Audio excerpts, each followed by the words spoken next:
Hello and welcome to another wonderful episode of The Mixing Glass brought to you by Bardtenders.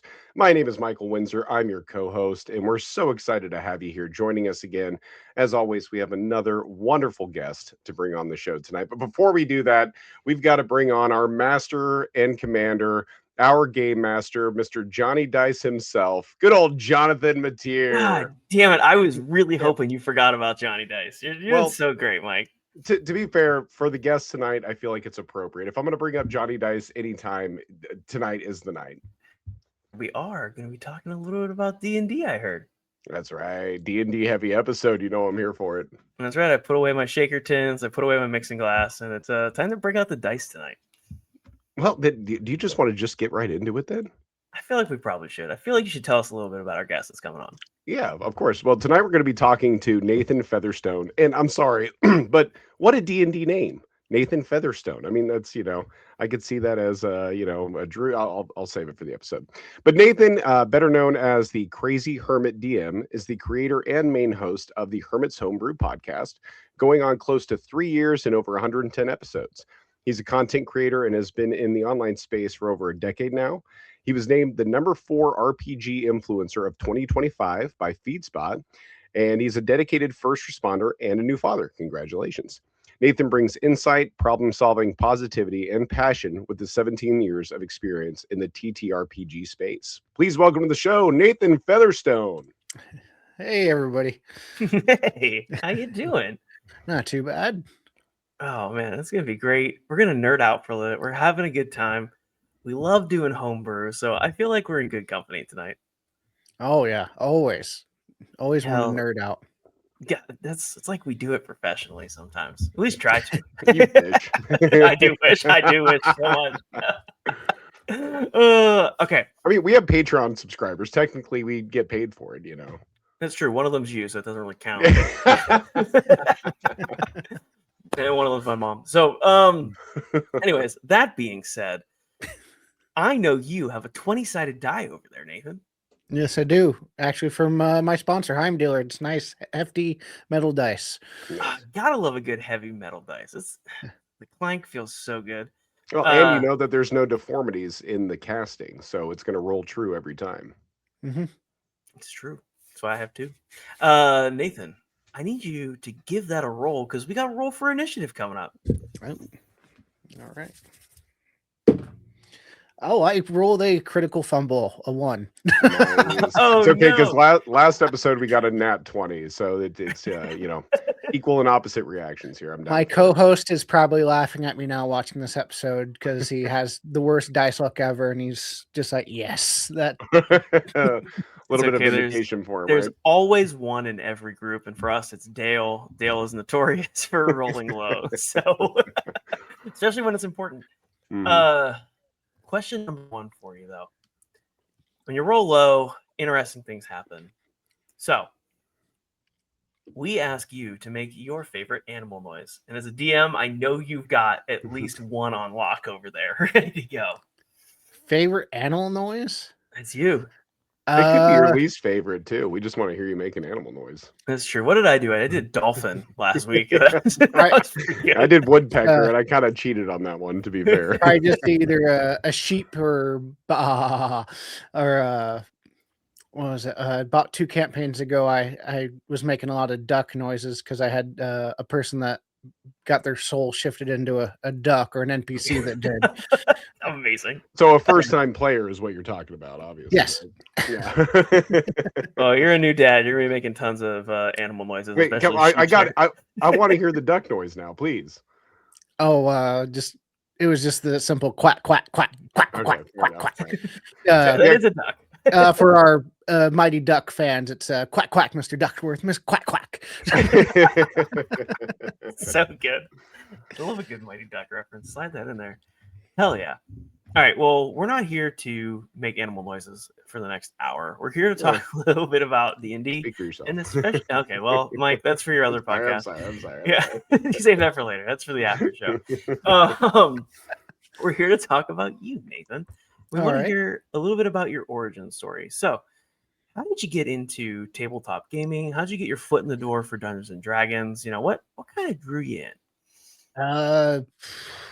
Early 2009. So it is literally about a month away from 17 years. I'm just saying 17 just to get it in my head for I don't start basically getting it wrong. And I first started watching on YouTube Zombie Orpheus's Gamers 2, which is a YouTube movie, or it was at the time, and then now they have it on their own site.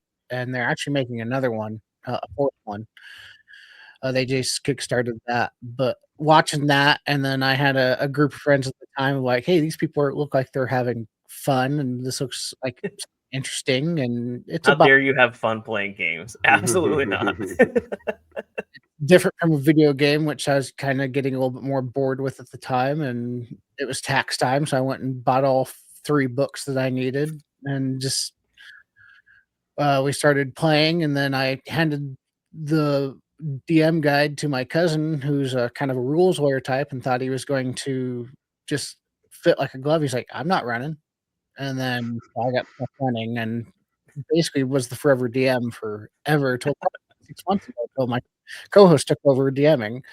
So he didn't want to run, but was he a rules lawyer in the campaigns? Oh yeah. Well, a little When- way. When it benefited him. Yeah. Changes the Course. phrase "throw the book at somebody." Yeah. Yes. This is a question I ask anybody who has purchased the D&D books. Have you actually read them? Because there's so many people that just buy them and look at the pictures. Sort of like a quick reference. When you say read them, do you mean read front to back or like read parts of them? I would say more than 30 pages is considered reading a book like that. By 30 pages, yes. At this point, I've read more than 30 pages. At first, Counts. no. The DM's guide, I read quite a bit or the 5th edition one, I read quite a bit when I first got it. The player's handbook, I probably read about halfway through. I haven't read all the classes. And then the monster manual, I'm not even quite sure the percentage. It's over half at least, but I would say that's a reference guide. Well, that's Yeah. the easiest one to read, at least for me too, because I mean it's fun to read about the different monsters. It's one of those reference guides, and I usually end up homebrewing something, and then I'm watching an online video and it mentions a monster can do this I didn't know. Then I end up flipping to that page. I'm like, oh, I like that, and then hand pluck it. Oh, quick question: do you mark in your books? Do you actually write down in them, or are they pristine? No, I don't actually write in them, but I have taken Post-it notes that hang out the side, or the what lawyers use, the little tabs with the arrows that sign here things. I've done that down the pages. You don't have to be a lawyer to do that. I do that in all my books. You just said the lawyers use them, John. Come on. So, obviously there's a lot of gaming that's happened in 17 years of playing games, right? Since 2009. Oh, yeah. But we always like to pick apart a little bit about that origin story. So you said you were a forever DM. What was the first game you ran?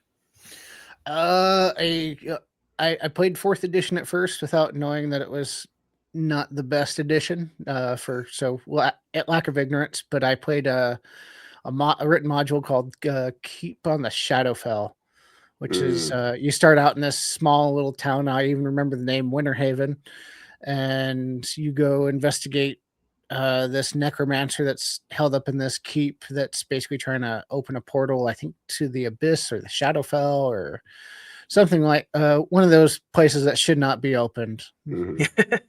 For our Stranger Things fans, he's basically trying to open up a realm to the upside down. Yeah. It's a solid reference. Yeah. So, you're playing this game, you're running as a DM. Did you finish your first campaign? Yes, actually, we made it all the way to the end level and fought Tiamat when she was still alive back in that edition, and they took him out. I think I only killed 2 people out of the 6. That's pretty good. I was going to ask how many people there were. 6. Now, did they get to get revived and be there for the end of the story, or were they gone for good? One of them did, if I remember right. Yes. Only one. Okay, so how did one out of the 2? The other one was his cousin, who was the rules lawyer. Yeah, right. Rules are rules. You can't come back. He was playing an assassin, and that little tricky rogue was so hard to hit. Part of the game, though. That's why we love it. Yeah. So obviously you're still not playing that same game, right? No. Over all these years. No. So how did it start to progress for you? How did like the hobby develop for you? You know, when did you actually start to take the jump or like, okay, I'm done with the source material. I want to start creating my own stuff. Actually, when we switched to 5th edition, I was kind of over the Forgotten Realms and wanting to do my own thing, and we got half of our group had kind of split apart at that point, and half of it had come with, and they ran like a short little thing for a couple months, and then when I came in, I said I'll run it, but I want to actually develop my own world. I feel that's the natural progression here, and that's the one I've been running up till this point. Actually, So how long has that been? Well, since November of 2016. Oh, You've been wow. running the same campaign? That's incredible. The same setting. Mhm. We've Okay. had one campaign that finished, one that unfortunately ended, or two that unfortunately ended. Then we just finished the 4th one in that setting and got actually up to 20, which anyone that follows me on Instagram got to see a bunch of that photos of that final battle versus this giant mind flayer beholder creature called the Overseer. Nice. So what's the setting of this your own homebrewed campaign like? In that first thing, it was just a strictly kind of Nordic setting because in Mhm. that session 0, I asked them because it was brand new. I was open to anything. I asked what Panathlon you want, and now who's my co-host? He's like Nordic, and I'm like, okay. And then so it ended up being that, and then of course about halfway through, unfortunately, one of the players in that campaign ended up kind of turning into a little bit more of a problem player down the road and ended up starting Ragnarok. He was playing a character that was like the son or grandson of Loki, and I planned this big old long monologue with Loki strapped to this big old rock, and about halfway through the monologue, he just goes, "I undo the ropes." I'm like, "What?" And then he's just like, "I undo the ropes." I'm like, and then I'm in my head, I'm like, "I'm not even finished with my monologue. I don't have to convince you." And then he's like, "Nope, I undo them." I'm like, and then my co-host now, who's very versed in Nordic lore, his jaw drops. He's like, "You just started the end of the world. Do you know what you just did?" No, he doesn't. Even if he did, he wouldn't care. They just want to see something else happen. You know, that's what they're there Yep. for. You gotta have a little chaos though, right? Yeah. It's part of the game. All right, so let's take it back, a step further and start to unpack this because you are the Crazy Hermit DM with a lot of homebrew content. So, how do you start developing a world? What are some tips and pointers that you would give somebody who want to create something of their own as they're designing their own D&D game? Honestly, unless you want to go big, 101 of game mastering, unfortunately, I know anyone that's homebrewing has probably heard it. It's literally start small, start with the town they're starting in, and then build out from there. And I started with the initial like kind of continent that they started in, or at least the part of that continent. And then I went to incarnate.com, made the map, and kind of fleshed it out, at least what the map looked like, because I knew they were going to be traveling across the country before the end of the world. And then I just slowly lore built from there, piece by piece. Is that the incarnate is ink like INK Arnett? Incarnate, absolutely. I'm just wondering if it's that site because I've used them as well, and shout out to them. Because they have some really good tools to make some quick maps. Yeah, or elaborate incarnate.com. maps. Yeah. Yep. I've used them a couple of times, and I've done a couple of like public dungeon mastering gigs where I've built a map on their thing, and then I went to, I think it was Office Depot, and had a big old kind of poster nice. printed out of the map. Very cool. Thanks a lot when you have some of those personal touches for games for your players, so they can have something physical to touch. Yeah, it's so much fun when you actually, provide more, of real tangible things to play the game with. It adds a whole other level to it. Absolutely. 100%. Oh yeah, 100, totally 200% even. Any way you can get that immersion up. Hmm. Well, it just makes it that much easier to role play and get into the game and really immerse yourself. Yeah. Like that's half the battle. Yeah. And then one tip I do have for like new GMs as well, if like you have players that are having trouble grasping concepts, is just figure out what they're into in real life and try to make those metaphors of, Mhm. oh, it's like this town's like the New York of Yeah. my setting, or that way they can get like a baseline of what it is. Or even just directions too. Like I ran an old masquerade campaign, and I literally used. I live in a small town, 25,000 people. Literally used the town map as my reference, so that way people could have references and kind of know their way around to make it a little bit easier. Well, I think that's a good point of view too, Mike. Like, use what's familiar to you as a DM, so that way, whenever they start asking questions, you can answer them pretty quickly and knowledgeably. Exactly. Yeah. That's what I like about the Call of Cthulhu like system, is I can actually just pull real world maps and they see it and they know exactly what's what. Okay. makes it so much easier. Understandable for your players. So, you talked about starting small, right? I mean, you started with the continent, but for most people that are creating homebrew content, to start small, start with a town, start to grow. So if you're starting with that small town, what do you think some of the ways that you could be successful as someone creating a homebrew world to expand that world for the players who are excited to play in it? Well, for obviously first you're going to want some sort of at least beginning storyline, unless they give you one off that session 0, and then you just kind of feed off their reactions. Use the good old writers yes and no but technique of how they kind of do their decisions. For lack of any sort of better word, it's you do it based off their decisions and their reactions to how they do, and certainly do not be afraid to give any sort of consequences to their crazy ideas. Yeah. and that can be hard too, especially if you have new players that you're wanting to keep them engaged. Sometimes holding them accountable for their actions, it can be difficult because you want the world to feel real, but you also don't want them to feel like they're being punished. So there is a delicate balance with that.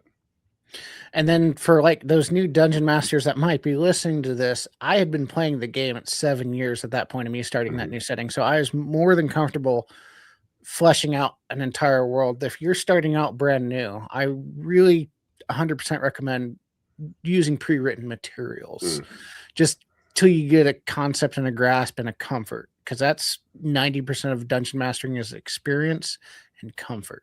And I mean, same with anything, honestly, but yeah, and I would say even if you for whatever reason don't have access to the pre-written material, I would still say it's worth it to jump in head first, because the hardest thing about D&D, aside from scheduling, is finding a dungeon master who's going to run the world for you. But I agree with the I've run some pre-written stuff, and it makes it so much easier to just have all the answers right at your fingertips. And as long as you just read ahead a little bit enough to know what's happening, it allows you, like you said, to learn the mechanics, learn the pacing, learn how to role play and do all those things without having to craft a perfectly curated encounter and plot and everything else, and not know how those things are going to play out with your party. Yeah, that's entirely true. And the other thing that I highly recommend is, if you the one thing that makes a okay DM to a good DM or a great DM, you can prep as much as you want, but you need to work on your improvisation skills or your problem solving, or just being able to, for lack of bettering certain language, pull the bullshit off the top of your head. That way you can act like you actually prep for that. Yeah.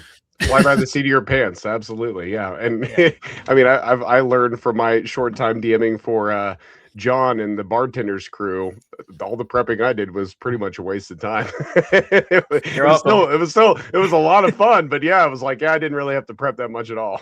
They told the story and I just was along for the ride, it felt like. I think there's something there too, right? So if you're doing this homebrew and you're creating these games and you're the dungeon master, right? The first thing that I always look at is, how long are we going to be able to sit at this table together today? Is this going to be an hour? Are we playing for 2 hours, 3 or 4, right? And that's how I'm like, okay, how much of this content do I need to create, or how much material do I need to create for these hooligans that are going to be rolling dice and causing chaos for the next couple hours? And if I know I only have an hour and a half, I might only have 1, 2, 3 bullet points of things for them to accomplish for the entire episode. And the rest is just, we're going to improv and have a couple notes on the side of like what the characters are, maybe a couple names here and there, and, you know, like that kind of thing. Whereas if we're playing for 4 hours, then, or maybe we're going to have a big boss battle, then I'm probably going to prepare a little bit more because there's going to be more things that are happening, more interactions. But I think that's a great place to start is, how long are we going to sit here? Yeah. And don't be frustrated if they don't go through it, because then you can use it for next time. Or like you were mentioning, you prepped all this and they didn't even go that way. Well, hold on to that stuff and then reuse it later, or figure out how to spin it for another thing, because then you're just kind of reusing. Yeah, and even creating the stuff is a fun exercise of world building and you know, creation. So I mean, it's not like it's wasted time, even if you don't necessarily use it in a campaign. No, and if they don't go to, let's say, Bob the blacksmith in one town that you're planning on going to, and you gave him this an elaborate kind of personality, there's nothing to say that they travel to the next town over or the next adventure, and they don't go to another blacksmith. And guess what? They have no idea Bob was in that previous town. Exactly. Now Bob's in this next town. It's 100% it. You put in the work at the front sometimes, and it pays off down the road, literally. No, that's a solid point too. Like, nothing is wasted as a DM when you're preparing materials. It's just, how are we going to reuse it, to your point? No, take a lesson from the Native Americans when it comes to dungeon mastering, and use every part of the buffalo. That is one of the best quotes I've ever heard for D&D. The DM is definitely the one taking a bite out of the raw liver, though, for sure. Yeah. As long as it's not a polar bear liver. I learned those are toxic today. Fun fact. Oh, you just learned that today? I just learned that today. Oh, really? Yeah, I think it's lead, right? There's a bunch of lead in them. Yeah, crazy thing, you know? Listen to the podcast, you learn stuff. Were you looking to eat some polar bear this week or something, John? Or no, I'll tell you about it later. It's a whole thing. It's the holidays. Poor Eskimos. People sit at bars. Yeah, people sit at bars. Now, they tell you stories, and you just learn, you know? Like. And now all I wanted to do is drink a Coca-Cola. So there you go. Good marketing does work. It does work. You're welcome. All right, Nathan. You've done all this planning. You've created this world. You're kind of ready to go with, you know, the game and your players. And then they ask something that you haven't prepared for. And we talked a little bit about improv, but what are some of your secrets that, you know, you use in a homebrew world to provide answers for things that are maybe 10, 20 steps ahead of where you are with your story development? Well, I either usually pull, at this point of playing for so long, I either pull from a previous experience that I've dealt with and kind of adapt it, or two, I'm a giant TV or movie nerd, so I'll pull some sort of random reference from a TV or movie inside my head and roll with that plot inside my head and adjust it accordingly. No, that's smart. I mean, there are already fantastic stories that have been told, right? You can reskin things, and your players usually don't know unless they're super into that genre, you know, or the story itself. No, I mean, off the top of my head, like if you're going to, like, let's say a merchant or something, and you weren't planning on this merchant and you don't have him plot out whatsoever, but you kind of wanted to be shady, but kind of trustworthy, but shady at the same time, you know, pull like a Saul Goodman from Better Call Saul. That's a good one. Having Saul Goodman to be your shop merchant is fantastic.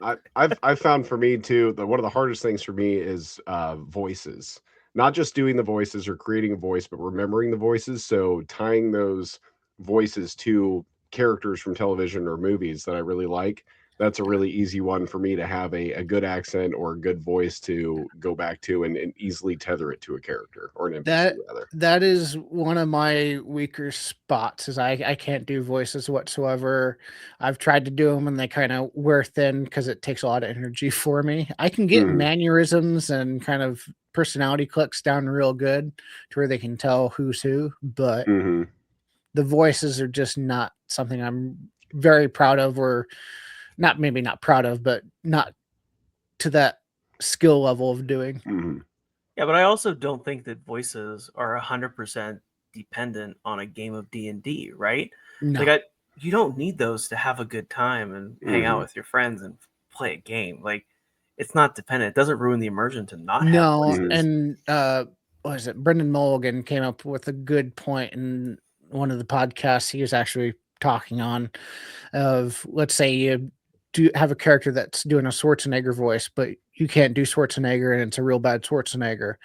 Even better, lean into that because now your players know it's a bad Schwarzenegger voice, and that is now that NPC's voice. And they're Yeah. probably going to love that character even more to the point where they go back to that shop or that store or that bar or that like wherever they go just to interact with that character that Yeah. has a voice like that. Absolutely. No, I remember last campaign I had one particular character they really attached to because I tried to do a Russian accent, and I have to get in that mind frame to really do a voice, and that was me trying to dip my toe in the water that session with that sort of stuff, and they attached to him pretty easily.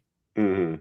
No, it's a fun part, and like, but it's the connecting with the players that make all the difference, right? Because if they're engaged, everybody's going to be engaged Yeah. at the table. If they're not feeling it, then that's a different thing, right? But Yeah.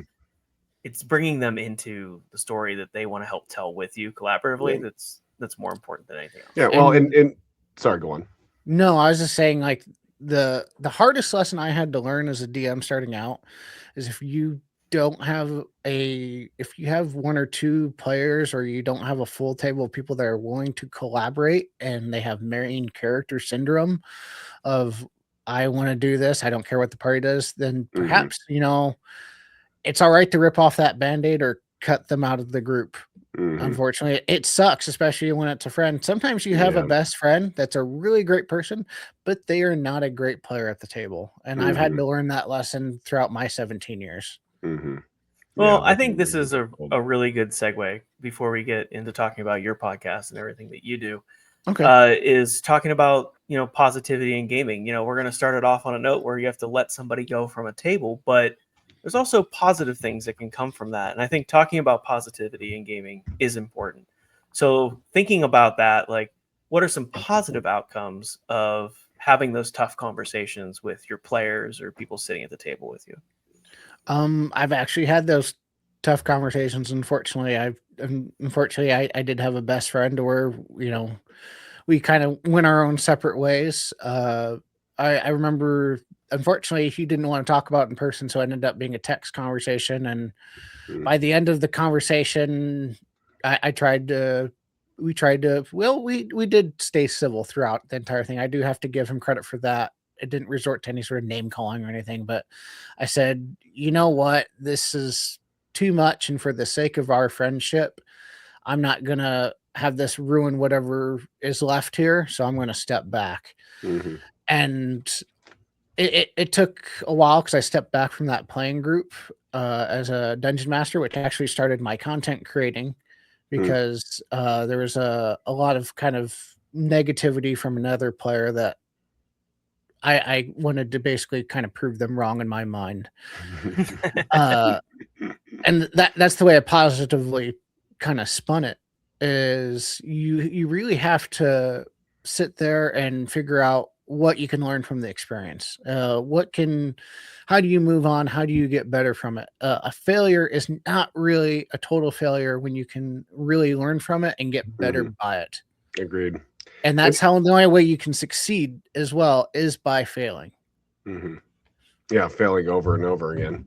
And I think it's so interesting that Dungeons and Dragons, and other role playing games, but especially Dungeons and Dragons, it there is a social element to it that is different than so many other activities people do together. That it can take people, like you said, that are great at interacting together in Mhm. everyday life, and for whatever reason, rolling those dice and going into this imaginary world brings out different parts of people that sometimes are just completely incompatible. And it's fascinating to me how D&D can create schisms. It can enhance friendships, and it can also create schisms in them as well.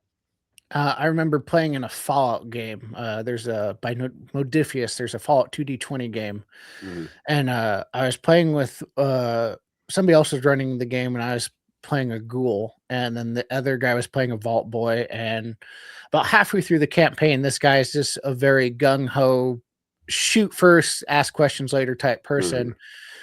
And then the person that was running the game had asked me, he was talking to me about it, and he had asked the person, why are you kind of reacting this way to everything? He goes, well, during the week, I basically have to do everything I'm told, or I have to kind of be polite. So the way I blow off steam is by shooting first and asking questions later. Fair, yeah. And I'm like, okay, as long as you're not trying to actively disrupt the game, fine. Mhm. Yeah. Yeah, I mean, that's Yeah. their character. Yeah. Well, I think this is important too before, you even start to play with everybody, right? There are some conversations you can have at the table to increase positivity throughout the gaming experience. It's Mhm. like, hey, what are you looking to do during this game? Do you just want to blow off steam and go fight things, or do you want to role play and problem solve something that might be going through in your personal life? Or, Mhm. do you just want to cast magic spells and go on a free adventure like you're the Fellowship before you get to all the bad Right. stuff in Lord of the Rings, Mhm. right? Like what do you want to achieve? And then also, what are your red flags? What are the things that you don't want to have in your game?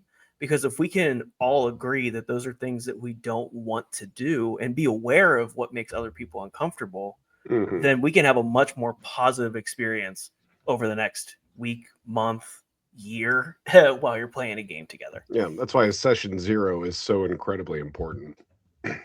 No, it'll- and I didn't have those when I very first started, or at least knew about them.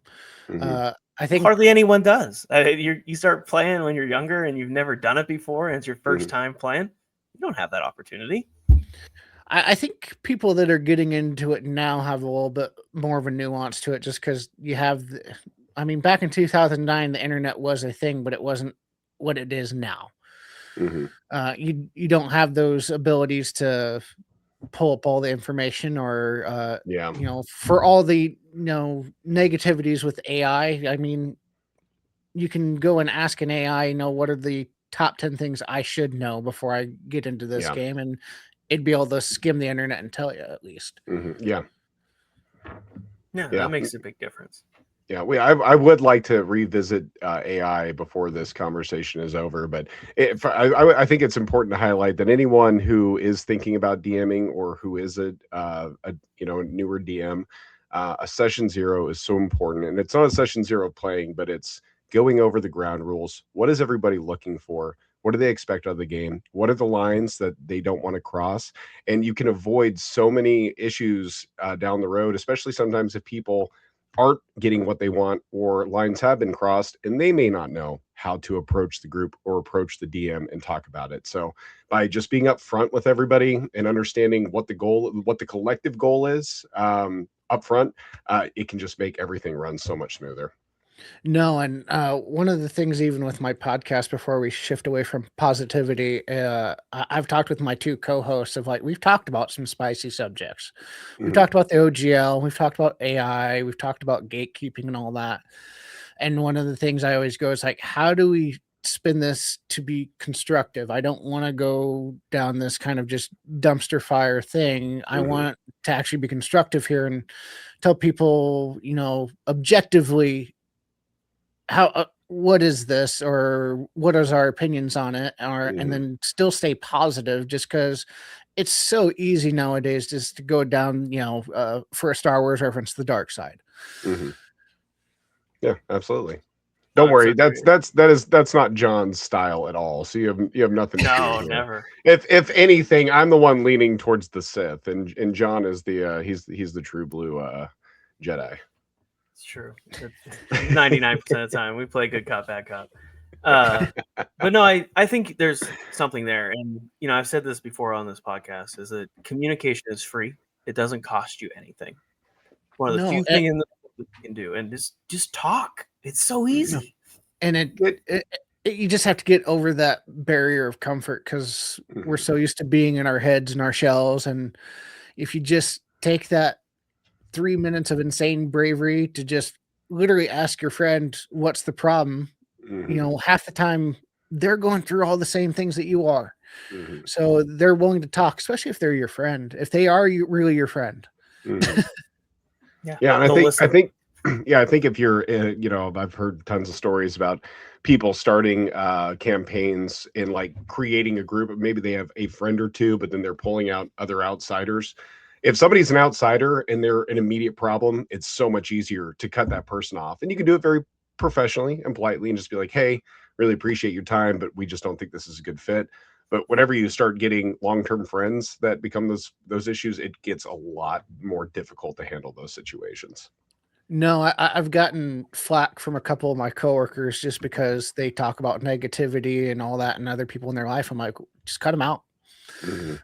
If they aren't involved in your life, or if there's a way to cut them out, cut them out. Yeah. And then I'll annoy them even further just because I'll try and be positive, or I'll try and quote Keanu Reeves or anything like that. There's a quote of him going around social media of "Thank you for being basically crappy to me. Now I know not to focus my energy on you. I will go focus my attention on the other 800 and 900 billion people in this world because I don't need to waste my time with you." Yeah. Yeah. And it's just about having the insight and the fortuitiveness to know that you can make that choice and move forward with it. So everyone has a positive, space to exist in. And I will admit that, I'm saying this as a 41-year-old. Now, if you're telling 25-year-old Nathan this, it'd be a different story because I did not have the confidence to basically kind of stand my ground. And I think that does come with age. Yeah. Oh, Well, and 100%. experience. It's just like you said, DM is majority of experience. It's pretty much anything.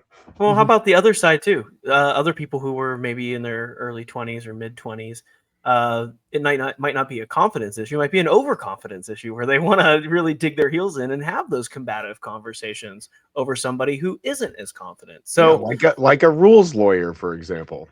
No, but it comes with we level up in real life too, right? To say that you're the same but person when you're 18 there's no sounds, there's no colors, you don't get any upgrades, it's not as fun, Well, you do. You get downgrades actually. Yeah, as you level up, there are more downgrades. Yeah, my knees are downgrading every single day.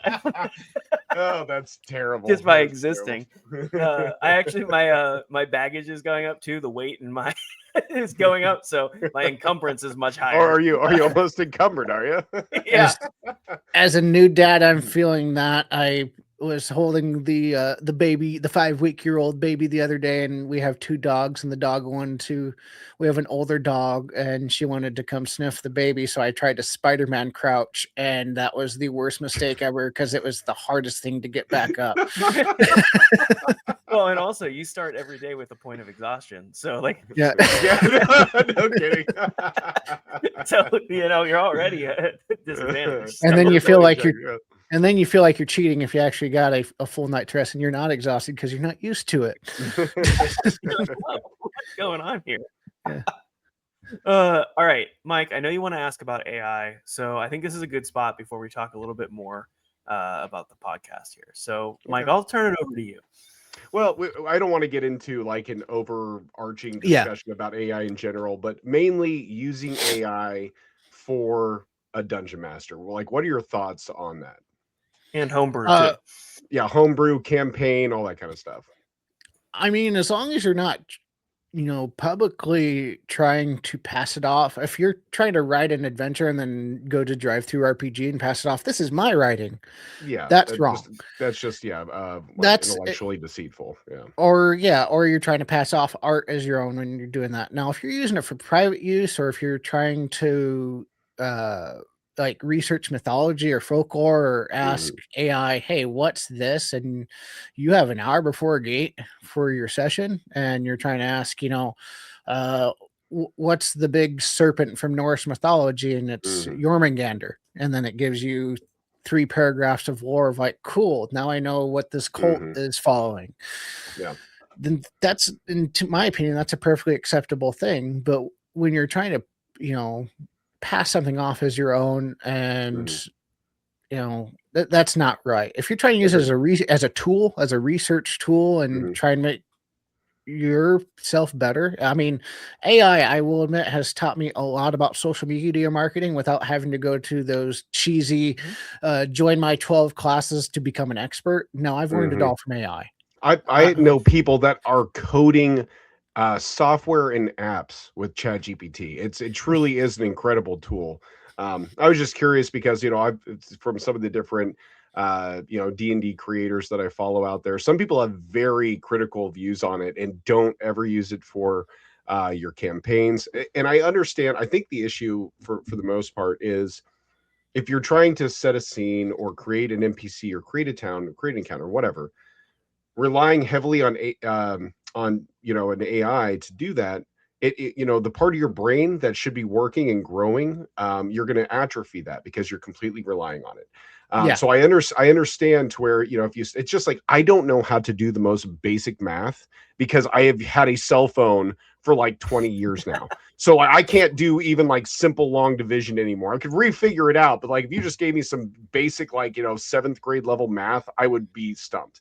So I think that's the biggest pitfall. I think if you have time to still write, to do that, but like I talk to ChatGPT about my campaign all the time, and it's my ideas, and it's to me, it's just like talking to somebody else. And if anybody else be willing to stay up until 2 o'clock in the morning talking about D&D, exactly, nobody else will do it. It's only ChatGPT that'll do it. But I do use that resource a lot, and it's really helped me take an idea, take something that I'm working on, and then have ChatGPT give me some feedback, and then I'm like, oh, I don't like that, but it's a springboard for another idea. So I agree. Yeah, I used to use Reddit for the same thing, but half the time you never got replies to anything you posted. Yeah. And ChatGPT talks to me. I'm sorry. I want that instantaneous, advice. Then I don't use it verbatim. I don't use it to plagiarize or claim it's mine. Yeah, well, don't talk to ChatGPT too much because we're dating. So I'm just saying, watch out. Know your boundaries, man. I think the big thing for me when you're looking at AI creation is one, transparency, right? 100%. Like if you are saying that this is what I'm doing, awesome. I love that. It's the people that use it as a forgery and pass it off that I have a problem. I have a problem with, right? I also understand maybe not everybody is a really great artist, or they don't have tons of money to be able to design these things themselves, but they have some incredible ideas in their head that they need to get out. If they're being transparent about how they're doing it, then I think that's okay as a personal belief. But I know that every single person has a different stance, and it's just like anything. There's a scale on one end or the other, and you can drift somewhere in the middle. But having these conversations is how we all start to figure out where should we exist on this line and scale. Yeah. I've one of my weaker points of dungeon mastering as well is just like reading a description to a room that I've made up, but it's hard for me for whatever reason. But when I describe it to ChatGPT and I go make it flavorful or make it, one step beyond this, and it gives me that, then I'll take it, make my tweaks to it, and then use that. I don't see the problem with that. I don't understand the people that are vehemently against it. I mean, unfortunately, and it's not going to go anywhere for the people that are really against it. It ain't going anywhere. Nope. No, it's the genie that's been let out of the bottle. And unfortunately, I think, not to quote too many other people, it's unfortunately our new industrial revolution area.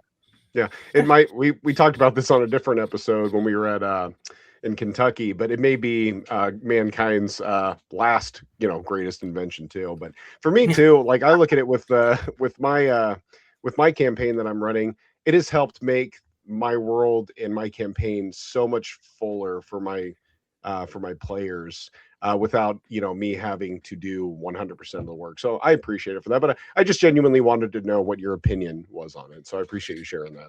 I believe it. Bottom line, long story short, I believe if it's used responsibly and privately and not used to monetize, then it's 100% okay. 100%. We just did. We created the Lichmas campaign, like using AI art and things like that to do a Grinch themed one shot for people. But it's free and it's transparent that we used AI while doing it. There's no monetization there. There's nothing. I think things like that are okay, but like I said, you have to be honest and you cannot be selling it as someone else's work in that capacity, because that's deceitful, and you're not empowering people that do have those crazy amazing skills. So Yeah, No, agreed. and don't try and there's a- claim it's yours that you drew Yeah. this, because you didn't. No. No, you shouldn't ever do that. That's a Yeah. lie. Because someone's gonna catch you, because if they give you a pen or they're gonna be like, can you recreate that for me? You're never gonna be able to do it. Yeah. Well, and what I think you're going to see too is that I think there'll be a renaissance of human creativity as well. I think you're just going to have to pay a premium for it, is essentially what it is. That, you know, people are going to take pride in creating things that do not use AI. But you're going to have to pay for it, but it'll be more respected because it is a human creation. Yeah. Exactly. 100%. All right. I want to talk a little bit about the Hermit's Homebrew podcast. So you've been gaming for all these years. How did you start the podcast? How did it come to be? What was the concept and idea behind it? Give us a little bit of insight into how people can, learn more about what you do.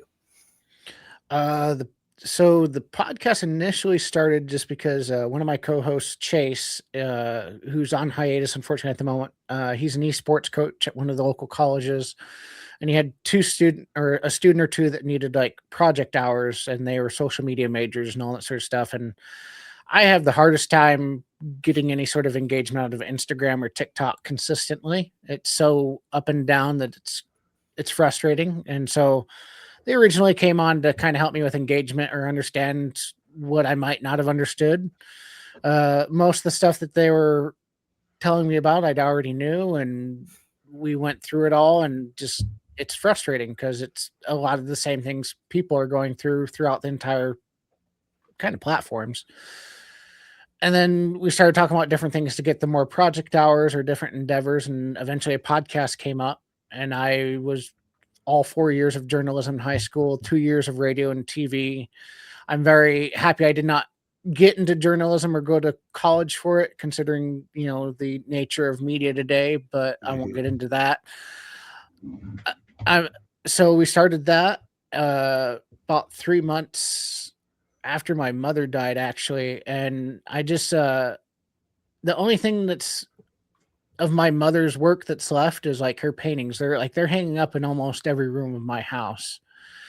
And especially now that I have a kid, or I just wanted something where I could get my thoughts, my expertise, all this time that I've poured into this game, and I really just pour my passion into and feel productive for once, instead of throwing it into the void of Instagram and TikTok, and have it mean something.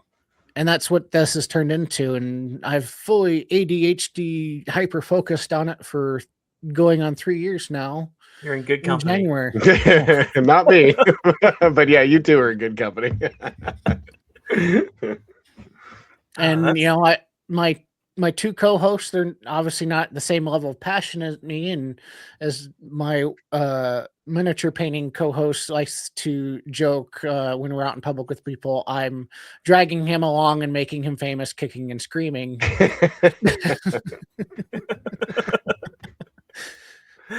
That's what friends are for. What are you talking about? That's a good, healthy relationship there. As I've told him, all he has to do is show up, talk to me about gaming and different subjects I bring up, and occasionally give me a hot take if he has a different, take on it. And then that's all he has to do. If he wants to do more, he can do more. But other than that, that's the baseline of what he has to do. Yeah. Well, and it's like if you have that session 0, if you both are on the same page and you're good with that setup, then you can rock and roll with it. That's all that matters. That's essentially what I do at this podcast. I just show you're a up. passenger princess. That's right. What do you say? It's my world. You're just trying not to die in it. I'm just trying not to die in it. That's right.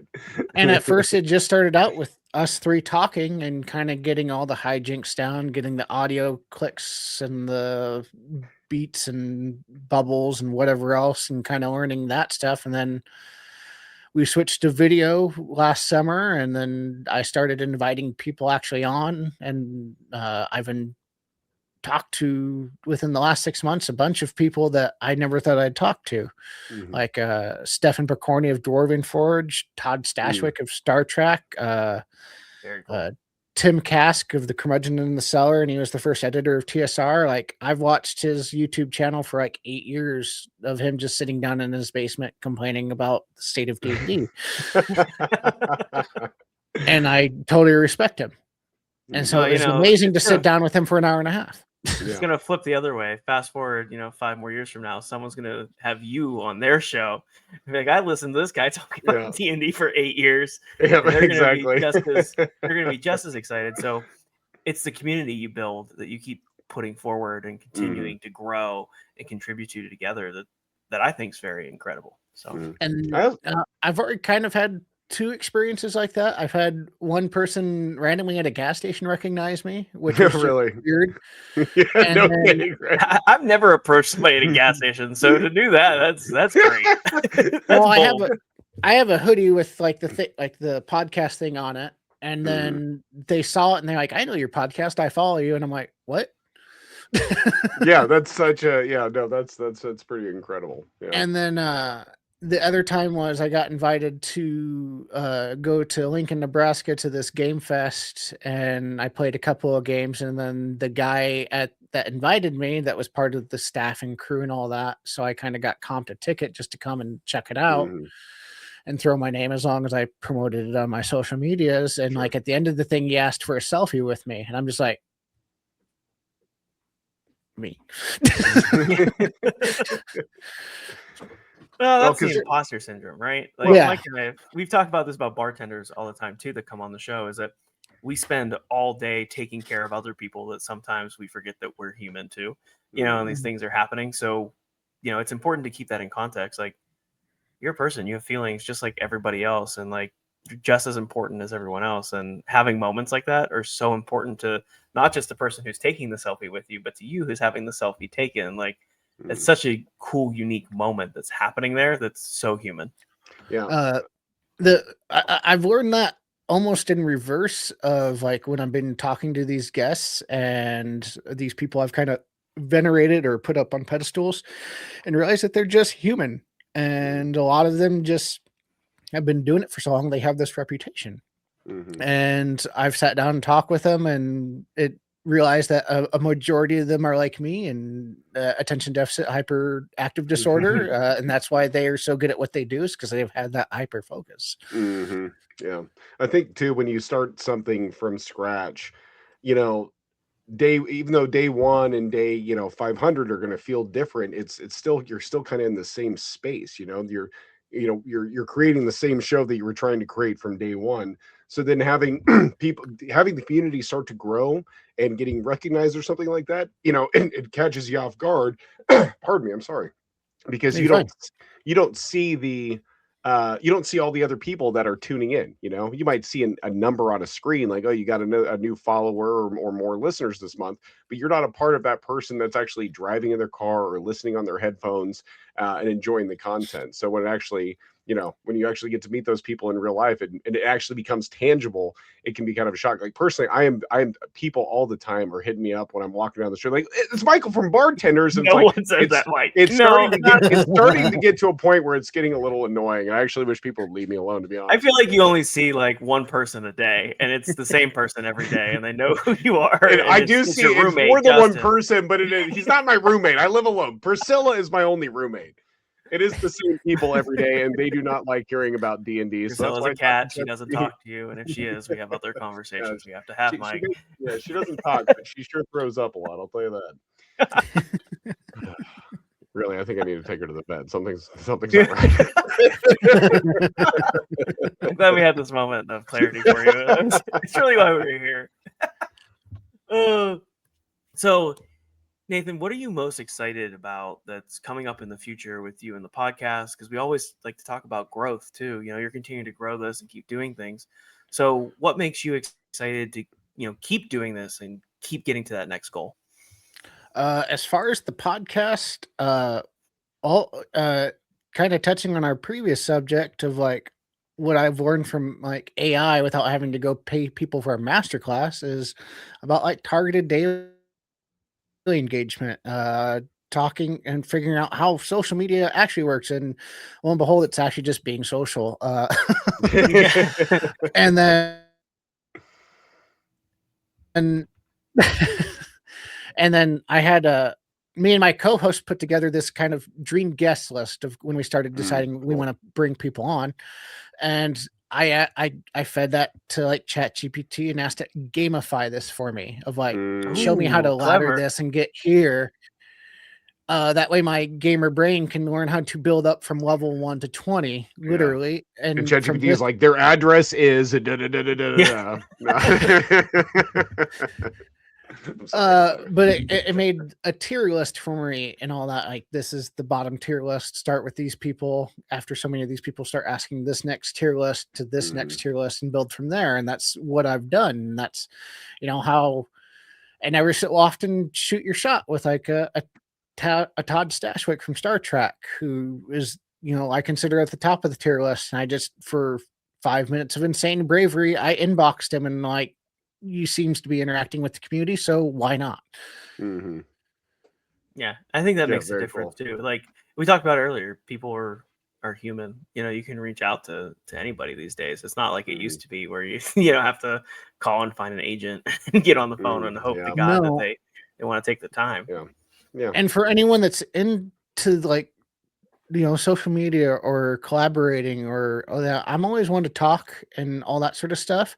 But at the same time, if you're asking, let's say, a big celebrity like a Deborah Ann Wool, who's like now working with the Dungeon Dudes and all that, if she says no to you, that's the worst she can say to you is no. And you're no worse off than you were before, or then, you might get your pride hurt that she said no, but I mean, you shot your shot at least. And well, it's also a no for now too, right? Yeah. Like it's not a no necessarily forever. It's something that, and you can reach back out down the road and be like, hey, I'm still growing. I'm still here. I'd still love to have you on. And sometimes that persistence is what will make it happen. No, and I've asked another celebrity one time, and to my shock, he did respond, and that was his thing. Is like, I politely have to, say no, and that was my response. It's like, hey, I have nothing but mad respect for you. I understand that you're busy. Yeah, thanks for even responding. That's awesome. Thank you for, and that's why I said thank you for even responding and not, blocking me. Yeah, because they probably get flooded every day. With something, not every day, but probably pretty often. And maybe in the future we'll be able to. Who knows? Absolutely, yeah, absolutely, love that. No, I love that, and I'm excited to watch you guys grow and listen to the show. So, hell yeah! All right, we got some final questions to ask. So I'm gonna ask the first one and let you ask the second one. But my question is going to be, for anybody who listens to the show, we ask, what was your favorite shift you've ever worked if you're a bartender, or what was your favorite game or D&D moment? I want to know what the first character you created was that you got to play as. I know you're a forever DM, but I know you've played as a character before. So what was the first one you created? Give us a little, taste there. First one I ever created that I played as, oh God, what was his name? I think it was a wizard. It was just a human wizard. And I unfortunately cannot remember his actual name, but he did gain the nickname, and then I got crap from it because no one understood the reference. If anyone's watched Tales of Earthsea or read the books by Ursula Le Guin, I was calling him Shadow or Sparrowhawk, and that was my first. And he survived about 3 levels before the DM just kind of gave up, because that's been other than my most recent campaign where my co-host took over. That's been the story of my life as a forever DM. Is somebody would take over, I'd let them, and they'd run a half a dozen sessions. I'm like, okay, this is hard. I'm like, yeah, it is. yes, it is. You're welcome. Mike, what you got? Give us a juicy D&D question here. Oh, you want me to ask him a question? You didn't prep me for this. I'm a passenger. I never prep you for anything. What do you? What do I want to know? I mean, I could honestly talk about D&D all night. A juicy D&D question? Sure. Okay. Just work with me because I have this theory that D&D is mainly just an excuse for guys to flirt with their friends. Their male friends is what I mean. I've done that. Yeah. So can you tell me about a particularly amorous interaction that you have had to role play with one of your male friends? I guess it doesn't have to be male, but it makes doesn't have it to be funnier male. for It can me. just be It any doesn't, friend. but fair enough. But it makes it funnier for me if it's another guy. So The last campaign I DM for that actually we have probably about 20 episodes where we recapped. We on the podcast we don't do like a live play. We'll just do a chat, talk about our session, and then usually give 2 to 3 like good kind of good game master or player advice things throughout the thing to make it at least enjoyable for them and not just hear us talking about our game. But in that last campaign, my co-host Chase was playing this satyr wild mage named Toy Bar of all names, and Toy Bar heard. yes, and we ran into this group of vampires. The vampire lord ended up dying because of another interaction that they ended up throwing him in between a fight between him and a another high level paladin NPC, and the paladin won, but his his vampire followers kind of scattered, and one of them attached to Toy Bar and fangirled over him and started telling everyone that we're married now, and just like if she was the Toy Bar fan club, she was at the top. If there was a president before, she probably drained him and then killed him, stuffed him in the closet, and took over the fan club. But there was like 2 sessions, and I did have to have like 1 or 2 drinks to be able to do this. It is one of my best friends, and technically my twin, because we found out later we were born the same day, same year. And I flirted with him, and I go, this is very awkward. I've had to have a couple of drinks to do this. But we rolled with it, and we were just both turning. I think I had him turning a little bit just like off guard with that, and making his wife, who's sitting right next to him, just cracking up laughing. That's so good. Even better. You slept on that final one at the end. The wife was there next to him. John, that gives me a great idea for a new T-shirt. It's roll a D20. You haven't even bought me a drink yet. There you go. Yeah. That's not bad. It's not terrible. Oh, Nathan, thank you so much for spending some time with us tonight, hanging out on the show, talking about Homebrew, talking about your podcast. We like to end with some shout outs. So where can people find you? Where can they tune into the show? Give us a little insight. Shout out to my 2 co-hosts, obviously to my baby mama Samantha, as well as my baby. I'll include them in my speech here if I don't get in any sort of trouble, as some people They're probably in the next room listening. So well played as a dad and a partner. They're upstairs, hopefully getting her to sleep. But I will not make that Academy Award speech folly of not forgetting to thank the wife. But you can find us on everywhere but Apple, just only because I tried to make an account to connect it to the Riverside on Spotify, and it said I already had an account with them. And I've tried to contact Apple support multiple times. Good luck. Yeah. Don't hear anything from them. So it's not any sort of stance against Apple. It's just, according to them, I already have an account with them, even though I don't. Frankly, I think that stance speaks for itself when it comes to Apple, but that's just me. John's a Mac guy. It's all right. I'm sorry. Go on. Other than that, you can find me on any sort of social media platform, mostly on Instagram, TikTok, YouTube. I'm a little bit on X. Got some exciting projects coming up this year, and if you're going to GaryCon this year, I plan on going, pending any sort of financial crisis. So if you do see me there, come up and say hi. I am the nicest guy ever. If not, I'll be even more shy than you coming up to me. Having spent an hour with you, I agree. You are the nicest guy ever. And you should go approach him and say hello. Get a selfie with you. Yeah. Hell yeah. Thanks. Mike, what do you have tonight? Give us a shout out. Dude, it's December 2025, December 10th. Aren't the aliens supposed to get here next week? I think that's the thing. Yeah. Well, so if they are, they're not going to make it because this episode comes out in March. So I know. Well, that's what I'm saying. You know what? I want to shout out all of the listeners that have supported us along the way. Thank you so much for spending time with us. It's a lot of fun, and it's great that I get to get online and talk about D&D for an hour with some cool guys. So I really appreciate that. So thanks for tuning in and listening along. Hell yeah.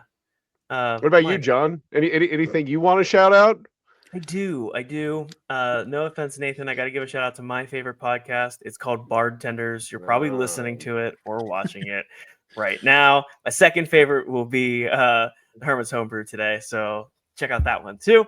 But you can check us out on social media at Bardtenders. You can head to our website at www.bardtender.com. Amazing resources for mental health, wellness, on the job bartending education. You can listen to our episodes there. You can tune in to everything. We've got some cool merch too. I know Dale's been working hard sending me some designs, so I'm super excited about it. And we want to hear from you guys. Slide into those DMs. We talked about it during this episode. We want to interact with you. And if we don't, we'll politely decline if we don't want to. You know. I'm sorry. I'm kidding. I'm sorry. John's looking at me. No, we will definitely. If those aliens do come next week, I really hope they're D&D fans and I get spared. No. Yeah, we're gonna find out we've been in the D&D simulation the whole time, and this is the new campaign. I'm done with the Sims. Bring me some dragons. Let's go. Oh God, Mike. I also heard we love 5-star reviews. 5 stars only. That's right. And if you absolutely roast us in our comments section, online, all the reviews, but you give us 5 stars, we'll read it live in an episode for everybody to listen to. Get Bring at us. On. What do you always say, Mike? Yeah, give us your worst 5-star review. That's right. That's what we want to hear. I'm getting better. I was thinking about it this week. And also, if you're listening to Nathan's podcast, give them 5-star reviews too. They want to hear from you. They want to learn and grow. 5 stars only. If it's anything less, Mike will find you. And if you want, you can leave Nathan a 5-star review and still roast us. We're totally cool with that as well. Also, very cool. We're here for that too. I'll send him the screenshot. There you go. Done. We'll read it. I promise you, we have before, and it's always a good time. They're enjoyable. Nathan, thank you again for coming on the show. We really appreciate you. Can't wait to see everything you do in the future. But I think it's time to clock out. What do you think, Mike? Yeah, I think so. Let's hit it.